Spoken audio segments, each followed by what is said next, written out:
Okay boys, brand new day. First look ko kay Cashman. Ito si Cory, kung napanood nyo last vlog. Pakita ko na lang rin quick view. Nagpalit tayo ng Sparco N1 na mugs para kay Cory. Kaya na muna yung gagamitin natin. Kasi si Barak nasa paint shop, no? Dumi niya, no? Pucha, alikabok, libag, gas-gas, yupi, tae, kulang. Lahat nandito kay Cashman Costa, boy. Pero bubuhayin natin to. Ngayon, ito ang tanong. Sa start pa ba? Ang main issue talaga nito ni Cashman Costa, number 1, narinig ko agad yung kalampag niya. Daming umahalog sa baba. Ang init. May ano rito sa loob may masipag na nila lang. Okay, tapos naka-recta fan pala siya boys. Pero walang click ayun, umangat. So again, kagabi, for some reason, pumipreno siya mag-isa, no? Hindi ko alam bakit, pero ang sabi ni Kevin, bagong overhaul lang daw yung kanya brake system. So dapat ngayon, naka-neutral lang to. Ayan, natutulak natin siya, boy. Ay, gagi. Natamaan pala yung motor sa likod. Natamaan pala si Joey. Ayan, pero dapat natutulak siya, ayan. Ayan, kagabi, hindi namin halos matulak to. Ngayon, ayun ang number 1 na gagawin natin para syempre ma-drive natin to. At syempre madala natin sa paayusan to si Cashman. Pero ang kinagandaan sa kanya, may radio to, tsaka malamig aircon. Sa sobrang lamig ng aircon nito boy, natatanggal niya na yung ano. Papakita na rin namin sa inyo. First look namin, sabay-sabay natin makikita to, sabay-sabay natin ikutin si Cashman para makita natin kung ano yung mga dapat natin gawin dito. Oh, yung mo to. Kaya mo pala tayo nakapantokibs ha. Pucho, may megos ka pa rito ha. Okay. Oh, pucho, nakapalagbay. Dumi no? Pucho, ano to? Grabe to. Alam ko kung saan dadalhin to. Number 1 yun na maririnig dito, yung kalampag talaga. Hindi yun hindi yung nagbabakbak ng upuan. Bagag. Pero marami siyang kalampag, lalo na sa passenger side. So, ayun, kailangan natin listahan. Kalampag number 1. Ayun naririnig nyo yun. Sira speedometer, okay. Temp gauge, gumagana naman. Isa pa palang problema is yung kanyang RPM masyado mataas, no? Dapat mga nasa 800, 8 to 900 lang pala. Pero yung kanya parang 1.2, no? So, okay, ito si Cashman. Ano tol, tingin mo? Nakita ko na may araw Maganda. Kaya? Pwede naman tol. Ay, masyado pang-inaan ng loob Oo,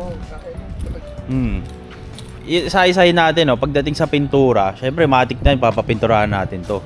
Kasi ano nga to, faded, ayun, no? Parang parang kaka-top coat lang. Kita mo, kapal pa ng pintura, no? Now yun, number 1 paint. Number 2 dito, yung mga bulok, no? Yeah. Turo natin mga bulok. Pero parang naka-grip blue glass, no? Blue ba to? Ano? Pinatint niya? Ewan ko Ayan, mga bulok. Number 1, ito. Ayan, medyo malaki yung bulok dito. Kailangan bakbakin. Pagdating naman sa bumpers, meron naman na mga kasamang bumpers na balat suha. So hindi natin po problemahin to. Tapos ang pa ba may bulok dito? Ito yung mga ganyan, mga masilya. Ito running board. Bulok din, palit fender na. Ay grabe yung bulok na to. Pucho, parang panahon pa ng Noah's Ark Corner light, ayan, medyo bakbak na rin. Kailangan din natin palitan. Headlight, bibili tayo ng mga headlight.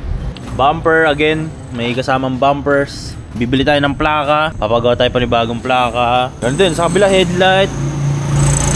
Ayan, kailangan din natin palitan. Yung mga pinto, ito mga nakakadalasan ng Corolla. Ayan, number 1 to, nabubulok talaga. Labasan kasi ng tubig boys ngayon. Sa katagalan ng panahon, since nga panahon pa ng Noah's Ark tong kotse na to, malamang sa malamang naiipunan to nababaraan to ng dumi. So nangyari, nababara dyan, naiipon yung tubig sa pinto. Kaya nabubulok dyan.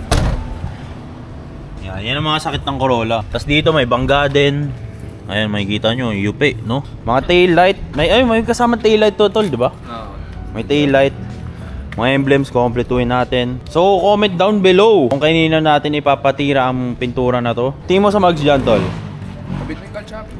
Kalchapi, huwag mo masyado kalchapi. Pero okay na yan, boy. Papalitan lang natin ng lug nuts, no? Third layer, lug nuts para mas malinis. Mukha kasing crash gear, Ano lang yan talaga? Ano? Mag strap, paint, tsaka tint. Tapos yan. Mags drop paint. Di, pero hindi titindig yan boy ng ganyan yung mga ilaw eh. Yun yung ganyan. Unahin mo, yun muna yung kumbaga yun muna unahin mo. Yung mga pintura. Para mabilis, ganahan ka. Ganun. Para ganahan eh, no? Di, pero kailangan muna natin i-address to. Yung issue na hindi umaandar, yung nagpipreno. Oo nga pala. Ano, kamusta? Nagano pa ba? Wala, dito hindi eh. Nag-on yun guys kapag matagal nang naka-on. Dun siya na, baka yung Corolla na yun boy, binibenta yan. Butsa, katayin na natin yan.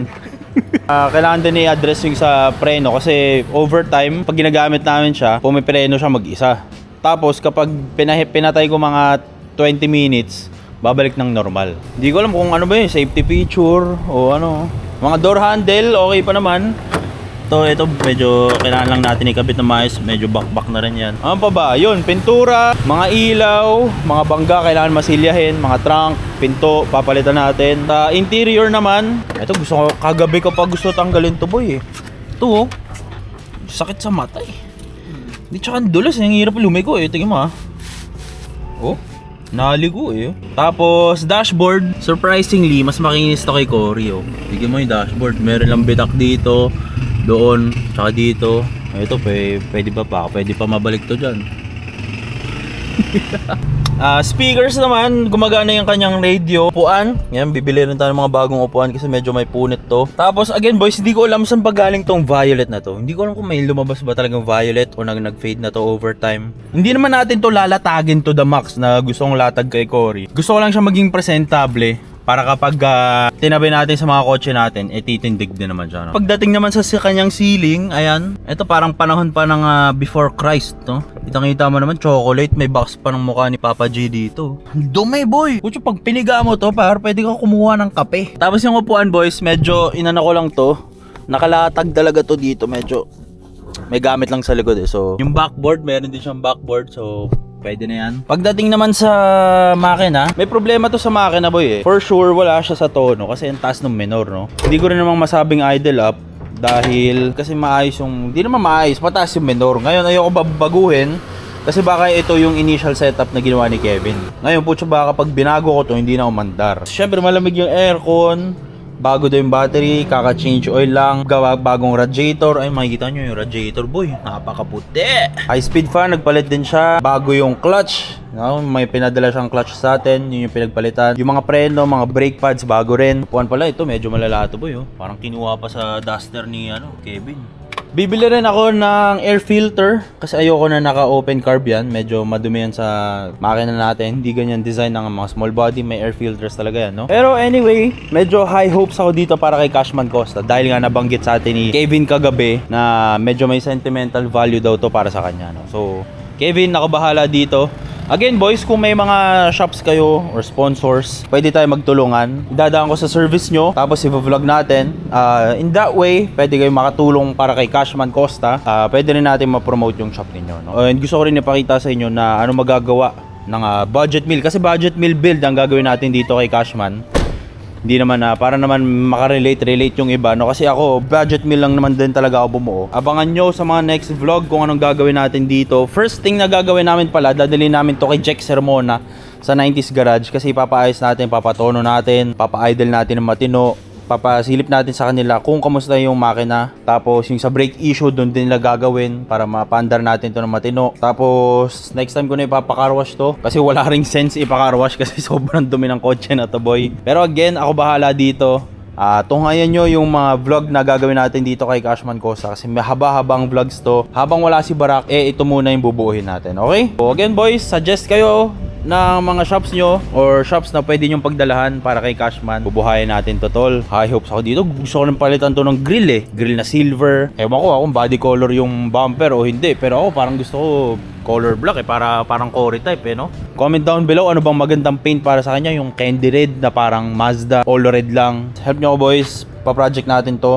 Gusto ko na magkaroon tayo ng connection dito para sa sakin na to kasi binubuo natin to para kay Kevin. Today yung nag-save sa kanya sa depression. To putya, naiyak ako kagabi. So again boys, kita kayo sa mga susunod na video. Sobrang ganda na itong project na to boy. Ito yung mga gusto ko. Kasi kay Barak medyo ano ko dun eh. Medyo parang sabi ko, latag naman na masyado to. Wala na akong gagawin. Pero dito tayo nagsimula kasi sa mga ganitong proyekto. Yung mga balagbag, putya bangga, bakbak yung bumper, tagilid yung mga headlight, yung mga ganyan, yung mga gusto ko talaga.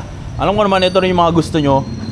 Pero again, kita-kits tayo sa mga susunod na video at abangan nyo kung anong gagawin natin dito kay Cashman Costa. Yun lang, peace out! Pinapa pa natin.